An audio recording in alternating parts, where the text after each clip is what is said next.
Why do I bake my own bread? Well, it's because of my dog. Not that my dog eats the bread, but it is because of my doggy. It all started with his allergies and doing research about food, doing research about kibble, doing research about raw food and cooked food and everything around it. So yeah, it's been a long journey of where I started and where I've come to so far. It all started in 2020. Well, I got him 2020. About half a year later, I think it started with his food issues, and it was a nightmare, an absolute crazy nightmare, with him puking all the time. Whatever I gave him, he was puking every night. Like, you could put your clock to it, he was puking in the night. I went to the vets, they didn't help. They just put him on steroids, they put him on medications, all sorts. Tried to do a rice and chicken diet, as they always suggest when there's food allergy issues. Of course it did not work. I started home cooking, I tried different meat sauces, I did not know anything about raw, I did not know anything about home cooking. The vets weren't very clear about what's gonna happen with the cooking. They just know how to medicate the symptoms and not get to the root cause. And I felt super lost. But I have the feeling this is gonna be a story for a video for Snoops anyway, of how his story went and stuff. That's how I got into all this research over the years, especially this year. Started making my own bread. I started doing a lot more things as well. I'm doing my own shampoos, I'm doing my own shower gels, I'm doing my own toothpaste now, and it all started a few months ago. And that's how I came to make my own bread. I started reading ingredient labels more and more this year, learning about it, what the ingredients are and what they do to my body. And I started making my own stuff, slowly transitioning. I'm still learning quite a bit, but I started making a few of them by myself. I failed with quite a few recipes already. I'm looking up on Pinterest quite a bit. I saved a lot of stuff there. Right, this is all covered up nicely now. Sitting up there for an hour.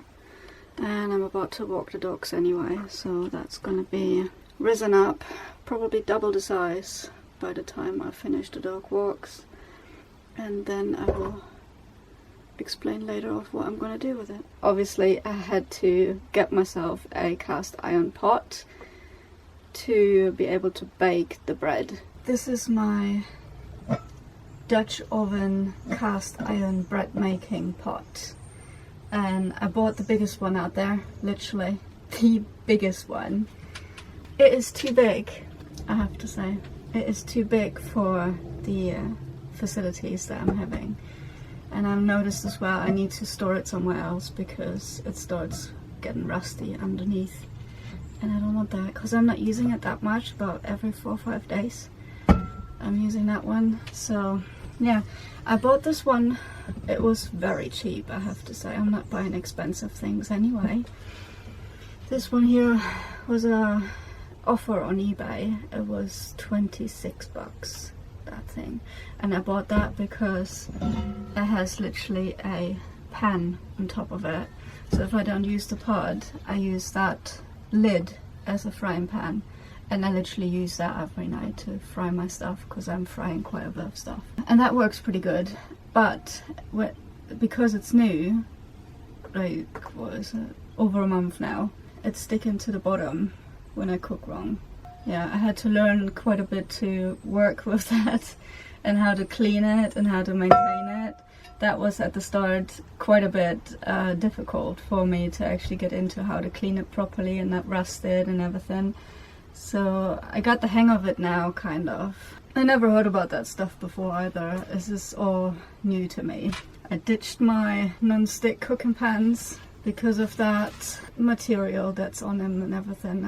I just don't want it anymore. I'm trying to get rid of any toxins or as many toxins as possible in my life, and that includes frying with non-stick pans. I tried that in the oven already, to put that into my oven, but it actually is a little bit too big because I wanted to reduce the baking time. It takes about 2 hours for that whole loaf that I have up there when it's risen up, and I pop that in as it is, cover the lid up, cover it with the lid, pop it in the oven.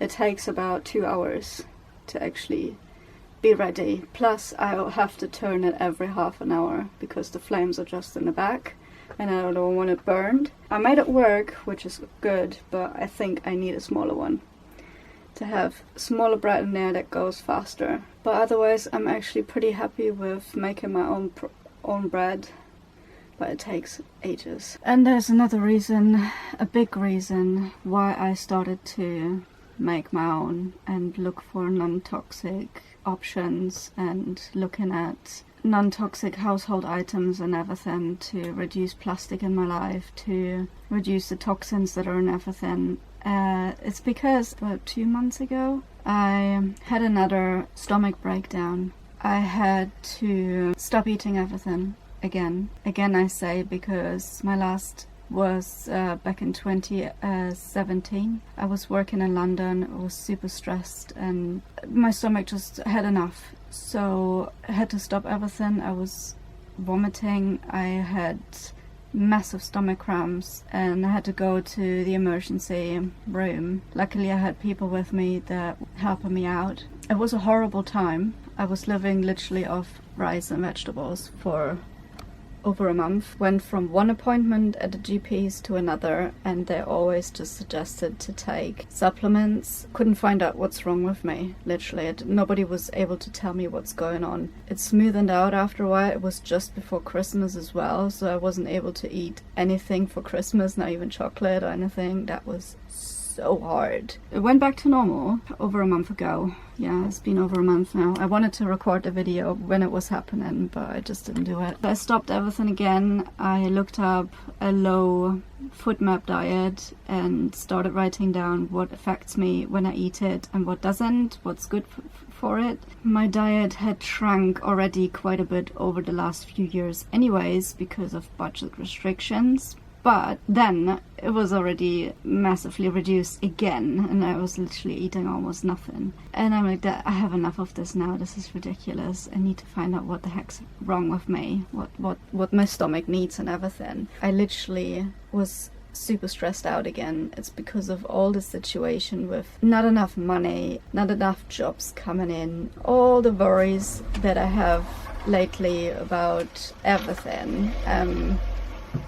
Just came together again and my stomach crashed, and that's the reason why it happened. Started to think like, I need to stop this, I need to stop stressing out, I need to stop worrying, because it doesn't do me any good, it just makes me more sick. When it all happened, I had to buy something to actually calm my stomach down so I was able to continue to eat things.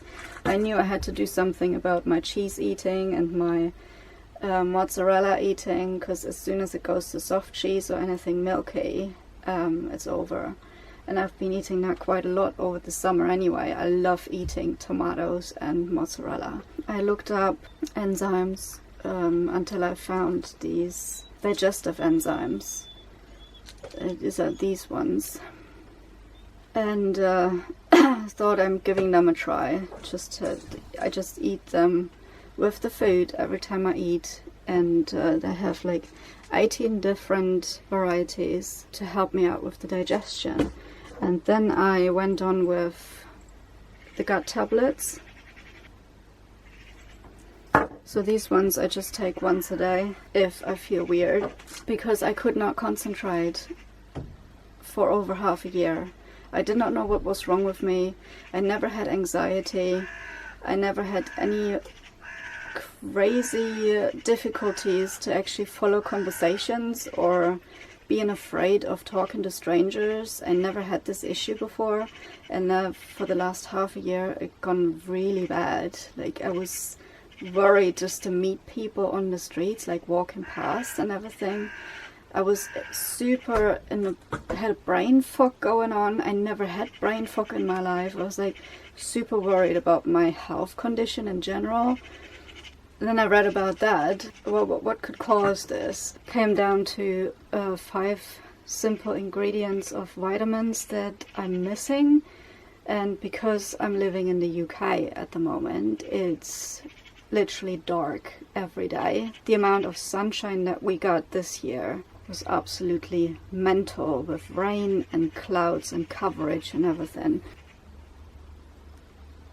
I bought myself this, vitamin D3. Within 2 weeks, I seen a complete change of my inner structure. The brain fog disappeared, the clarity came back, I was able to concentrate more, I felt dizzy, I had head rushes when I got up. It was absolutely mental. I was like, this is not me, this is absolutely ridiculous. I never had this before, I never felt like this before. I'm like, there is something going on here. So again, after I took these vitamin D3 tablets, together with the gut and digestive enzymes, literally within 2 weeks I've seen such a change. That is it. So I kept taking them. Literally, those tablets are life changers. My partner kept telling me, you need to start eating meat again, which are probably a lot of people that see this video are going to tell me as well. You need to start eating meat because you cannot put any external vitamins or iron into your food. It just does not digest it. I've seen that as well. Trust me, I've seen that as well. I was almost thinking about it. I just can't do it. At the end I was like, I can't do it. I was thinking about going back to fish, eating fish again. The whole reason why I stopped eating fish was because of the mercury content in it. Tuna is the highest, apparently. I just read recently. It's like, I can't do it. I can't do it. It just can't bring it over myself. I really can't. So that's out of the question. I'm not able to eat greens, like green vegetables. They upset me quite a bit. If I start eating broccoli again, cauliflower, green beans, peas, anything green, kale, it's just my body doesn't want it. The dogs are not doing great with it either, so I stopped that. What goes forward with this diet change, I haven't got a clue. What I'm living off right now is just red peppers, sweet potato, potatoes, carrots, zucchinis, bananas. I make my own bread now. I can eat butter, I just have to take the enzymes. I have slices of cheese on my bread. I use peanut butter. I eat a lot of nuts. It's not nothing. I can live off that. I'm eating crackers as well. But I have to watch out for the enzymes. That I'm going to take the enzymes while I'm eating it. And reduce the stress. Slowly get rid of this worrying about everything. Because everything's going to be fine. If I worry about it, it's just going to stay the same. So I have to stop worrying.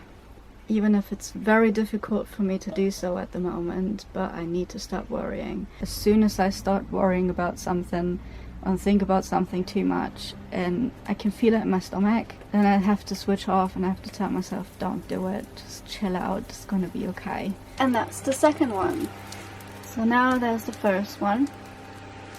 Super fluffy. Needs to cool down now.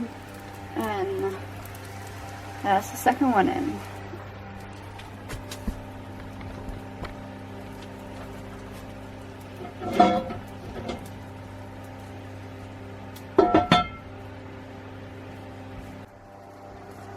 And here we have them both. That's the 2 loaves that have come out of it. So that is just, I just took that out. And that's literally how big this is. Just like that. The bottom is a bit black, but I'm gonna cut this off. So yeah, that's one. And the other one is about the same size as you just seen. So yeah, that's how I make my new bread. Yeah, so that's me baking my bread and getting a bit healthier with my stomach and gut.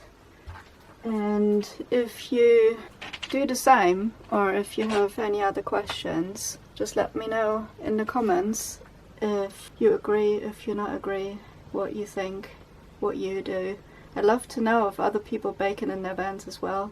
A lot of people don't have ovens in their vans, which I haven't used, I just used the stove. If you do baking in the van and whatnot, so yeah, I'm interested in what you guys doing. Just let me know in the comments. And until next time, see you later.